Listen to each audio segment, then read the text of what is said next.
विकसित Bharat young leader संवाद के अंतर्गत एक इनोवेशन और सांस्कृतिक ट्रैक के अंतर्गत ये प्रतियोगिताएं हो रही हैं आज की, जिसमें पेंटिंग कंपटीशन है, कविता लेखन है, कहानी लेखन है, समूह नृत्य है, समूह गान है, लोक नृत्य से संबंधित होते हैं और इसके अतिरिक्त विज्ञान मेले का आयोजन है।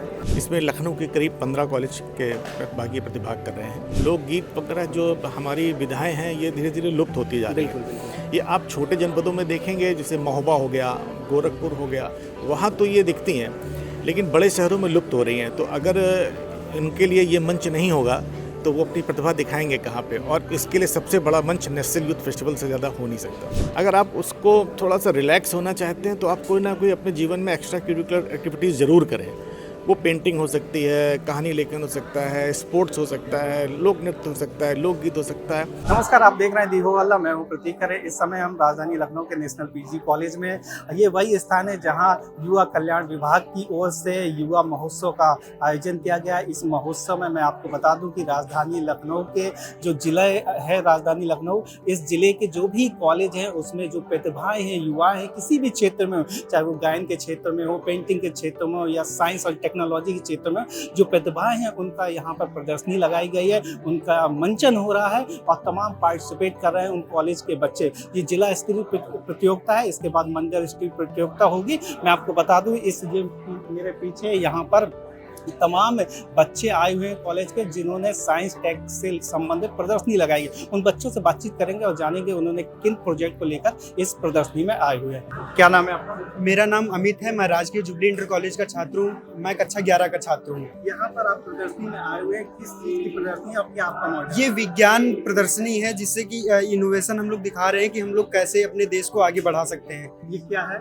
ये हम लोगों ने स्मार्ट ब्रिज बनाया हुआ है। जैसे कि जब हम लोग की ट्रेन नहीं आ रही होगी तो ये स्मार्ट ब्रिज ये हम लोगों ने बनाया है, जो बुजुर्गों के लिए, गर्भवती महिलाओं के लिए जो चल नहीं सकते हैं, ये जैसे कि उन लोग को जीने चढ़ने में प्रॉब्लम होती है, तो ये जो स्मार्ट ब्रिज है वो एक से दूसरे प्लेटफॉर्म को कनेक्ट करेगा।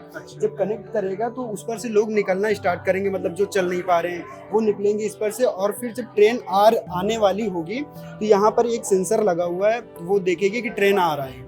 फिर जो यहाँ पे अलार्म बजेगा तो ये इधर साइड में गेट वगैरह होंगे, जिससे कि जो है इंडिया में भगदड़, मतलब वो कहते हैं कि ना कि जल्दी चलो, कुछ भी यहाँ कोई भी नियम पालन नहीं करते हैं, तो यहाँ पे गेट एकदम बंद हो जाएगा, जिससे कि वो ना तो इधर जा सकते हैं ना उधर जा सकते हैं, जब तक कि ट्रेन जाएगी नहीं। फिर जब ट्रेन आती है वो चली जाएगी ट्रेन, फिर से वही लग जाता है ब्रिज। मतलब ये आपने एक डिजिटल ब्रिज बनाया जो ट्रेन के आने के समय खुल जाएगा और ट्रेन की आने के समय बंद हो जाएगा और उसके बाद वो खुल जाएगा ऑटोमेटिक। जी, ये आपके साथ हैं? जी क्या नाम है आपका? सरमनदीप सिंह। ये आपने क्या नाम है आपका? रिद्धि रस्तोगी, किस कॉलेज से? Lucknow public college of professional studies. क्या आपने बनाया? सर ये स्मार्ट होम ऑटोमेशन सिस्टम बनाया है। इससे हमारे घर, जैसे आप कहीं भी बैठे हैं, आप घर में किसी भी कंट्री में बैठे हैं, आप अपने फ़ोन से सारे अपने घर के इलेक्ट्रिकल अप्लायंसेस स्मार्ट बना सकते हैं। जैसे कि कंट्रोल कर सकते हैं, जैसे कि अगर हम ये वाला स्विच ऑफ करते हैं तो ये रुक जाइए, क्योंकि यहाँ पे वाईफाई की दिक्कत है, बहुत सर्वर एरर है तो दिक्कत हो रहा है। ये ऑफ हो जाएगा, इसको हम ऑन करेंगे तो ये ऑन हो जाएगा ऐसे। अगर मतलब हम बाहर चले गए, किसी कारणवश छूट गई है लाइट, तो उसको वहाँ से भी मैनेज कर सकते हैं। हाँ, हम लोग कर सकते हैं, regardless of anywhere you are in the country. तो उसको हम लोग ऑन ऑफ कर सकते हैं। इसमें हमने AQI भी मेजर करेगा आगे जाके, फ्यूचर स्कोप है ये हमारा।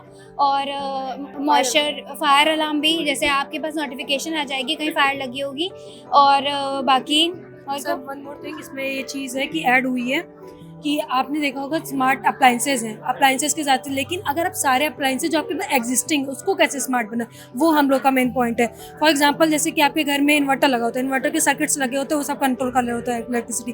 वैसे अगर ये हमारा सिस्टम एक रख देंगे और हमको स्विच बोर्ड्स करना, हमारा इसे for example washing machine connected है, हमने वॉशिंग मशीन अपने घर से या फिर किसी भी कोने के वर्ड से हम ऑन करके कर सकते हैं, ऑफ कर सकते हैं। यही हमारा सोल्यूशन। और मेन बात है कि कुछ लोग ब्लाइंड्स होते हैं या फिर वॉक नहीं कर पाते हैं, उसके लिए अच्छा मेन है कि कॉस्ट फ्रेंडली है, लाइक आप मैं एक चीज जानना चाहूंगा, आपके दिमाग में क्या आया जो आपने ये साइंस प्रदर्शनी में यही प्रोजेक्ट बनाया, मतलब क्या सोच रहे थे आप? सर मॉडर्नाइजेशन के लिए, कंफर्ट के लिए सर, जैसे आजकल की टेक्नोलॉजी काफ़ी ज़्यादा हाई जा रही है, काफ़ी ज़्यादा में डेवलपमेंट हो रहा है, तो इस वजह से हम लोग ने सोचा कि हर चीज़ में जब स्मार्ट चीज़ें आ गई हैं, जैसे फ़ोन स्मार्ट हो चुके हैं, टीवी स्मार्ट हो चुके हैं, तो अब ये चीज़ भी स्मार्ट होनी चाहिए।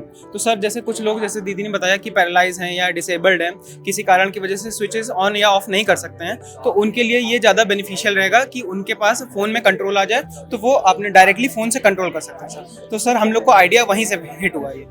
Yes sir. और भी बच्चे हैं, उनसे बातचीत करेंगे। क्या नाम है सर आपका? क्या नाम है? मेरा नाम सार्थक सिंह है, किस कॉलेज से? LPCPS। ये क्या प्रोजेक्ट है? ये जो प्रोजेक्ट है वो fully AI remote control car है। इसमें हमने बैटरी अटैच की है, अल्ट्रासोनिक सेंसर अटैच किया है, HCO5 ब्लूटूथ डिवाइस अटैच की है और L298N मोटर ड्राइवर है, जिससे 4 मोटर अटैच हैं जो इसको ड्राइव करती हैं। फिर हमने इसमें अटैच किया है आर्डिनो यूनो, जो इसका मेन कंपोनेंट है। ये सारे मतलब मोटर ड्राइवर भी ये कंट्रोल करता है और सारे मोटर ये कंट्रोल करता है। तो हमने इसकी जो कोडिंग है वो पाइथन से और C++ से की है। इसके थ्रू हम ब्लूटूथ जैसे हम इससे लैपटॉप से कनेक्ट कर सकते हैं, फ़ोन से कनेक्ट कर सकते हैं। लैपटॉप से हम 2 तरीके से इसे इस्तेमाल कर सकते हैं, या तो हम टेक्स्ट टाइप कर लें या तो हम वॉइस कमांड दे दें। और वॉइस कमांड में भी हम लोग फिजी लैंग्वेज भी यूज़ कर सकते हैं, जैसे कि अगर हम लोग बैक बोल रहे हैं तो बैक वो बैक हो जाएगा। अगर हम लोग कुछ बैकवर्ड बोल दें या बैक बोल दें, कुछ भी बोल दें जो बैक से 60% एक्यूरेसी लेवल पे हो, सो वो वही काम करेगा जो हम लोग ने बोला हो। आफ्टर डेट अगर मैं इसमें इनपुट मोड टेक्स्ट पे ऑन कर रहा हूँ, सो ये कनेक्टेड हो रहा है एंड हम लोग ने इसमें ब्लूटूथ SC05 यूज़ किया है।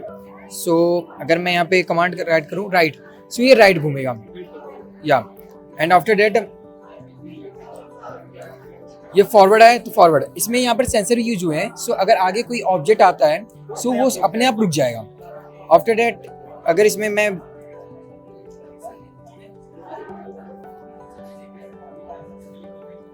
राइट फॉर 2 सेकेंड्स, तो ये राइट में 2 सेकेंड तक प्रॉपरली मूव करेगा। आफ्टर डेट इसमें हम लोग ने AI कंपोनेंट यूज़ किया है, पाइथन यूज़ किया है। सो इसमें कोड में हम लोग ने ये भी एग्जीक्यूट किया है कि वो 180 डिग्री प्रॉपर मूव करे एंड आफ्टर डेट वो जिस डिग्री पे मैं इसको कमांड दूंगा, जैसे 60 डिग्री में मैंने कमांड दिया तो वो 180 डिग्री से कैलकुलेटेड करके वो राइट 60 डिग्री पे मूव करेगा। एंड आफ्टर डेट इसको बनाने में कितनी लागत आई आपको? इसको बनाने में हम लोग का जो कॉस्ट है 1000 to 1500 है एंड ये हम लोग ने 2 और 3 डेज में हम लोग ने ये प्रॉपर डिजाइन किया है। कितने सभी लोग, चारों लोगों ने मिलकर बनाया है? हाँ, चारों लोगों ने ये मिलकर बनाया। या थैंक यू। ये तमाम बच्चे थे जो विज्ञान प्रदर्शनी लगी हुई है, मैं आपको बता दूं, और इस प्रदर्शनी में तमाम कॉलेज से बच्चे आए हुए हैं और वो अपने कॉलेज के विज्ञान के प्रोजेक्ट लेकर आए। जैसे कि आपने डिजिटल कार देखी और डिजिटल ब्रिज लेकर आए थे और एक सेंसर मशीन थी जो बच्चों ने बनाई हुई थी। उनका भविष्य में क्या टेक्नोलॉजी से कैसे, क्योंकि ये आर्थिक युग है, आर्थिक में टेक्नोलॉजी का बड़ा महत्व होता है और जब टेक्नोलॉजी वर्तमान समय में इतनी बढ़ गई है तो टेक्नोलॉजी के क्या क्या फ़ायदे ले सकते हैं। घर की लाइट ऑन करनी है, बंद करनी है, उसको कितना वाईफाई से कनेक्ट करके आप बाहर बैठे हैं अपनी घर की लाइट, तो वो सारी चीज़ें ये प्रदर्शनी में दिखाई गई है। इस प्रदर्शनी के आला अधिकारी यहाँ पे मौजूद हैं, उनसे भी बातचीत करेंगे और जानेंगे इसके जो प्रदर्शनी लगाई गई है और ये पूरा जो कार्यक्रम है इसको लेकर उनके क्या उद्देश्य है। मैं अनिल तिवारी, जिला युवा कल्याण अधिकारी लखनऊ हूँ। ये कार्यक्रम ये 29वां राष्ट्रीय युवा उत्सव जो आयोजित होने जा रहा है दिल्ली में 9 जनवरी से 12 जनवरी 2026 को, उसी की तैयारी का एक अंग है।